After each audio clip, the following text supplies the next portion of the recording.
CBN News contributor and former Army Ranger Chuck Holton joins us now with some analysis of the president's decision. So, Chuck, your thoughts. Is it a wise move by President Biden? Well, look, Ephraim, we've been over there for 2 decades now. And if you look at the casualty numbers, we have lost less than 100 troops in Afghanistan since 2014. And we've gone more than a year now without any deaths in Afghanistan. That says something. And what it says is that we're not really doing a whole lot. Now, I was just in Afghanistan about a year and a half ago, and there just really wasn't much going on. At that point, we had 13 or 14,000 troops there, and they really were just staying on the base and not doing much. Now, contrast that to what's happening on the Afghan side.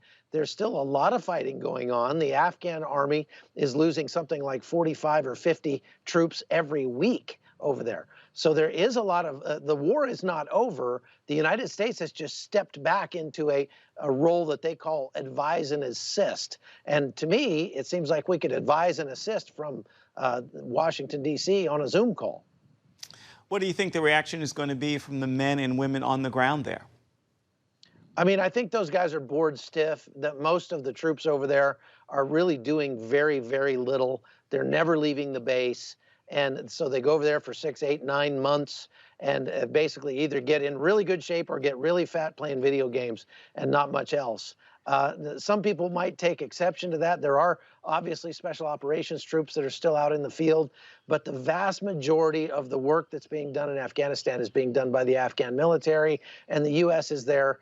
The U.S. troops are there basically to guard the flag officers that are over there. There are more flag officers in Afghanistan than almost any time in history. I mean, it's unbelievable how many flagpoles you have over there. And that just goes to show that these guys are using Afghanistan as a way to get promoted to their next level.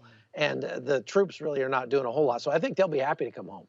What do you think this is going to mean for the fight against terrorism in the region? Well, I mean, I think that the United States needs to send a very clear message that if you present a threat to us, we will come over there and absolutely lay waste to your country, and then we'll leave. And that's not the message we've been sending. The message we've been sending is we will come over there and kick out your leadership and then spend $1 billion a week on infrastructure projects that mostly fail over there. To try to develop your country into some sort of Jeffersonian democracy. And that's not what Afghans want. So as far as fighting terrorism, we can fight terrorism without having hundreds of thousands of troops stationed around the globe. Now, the counter argument to that is the fact that we right now have Iran, our biggest enemy, bracketed between Iraq and Afghanistan, and that is important and needs to happen. But if we can keep Afghanistan as an ally, that's going to be the big trick, because China and Iran are both waiting to flood in there and take advantage of the vacuum that will be caused by the United States leaving. And that's where we're going to have to use some real diplomacy.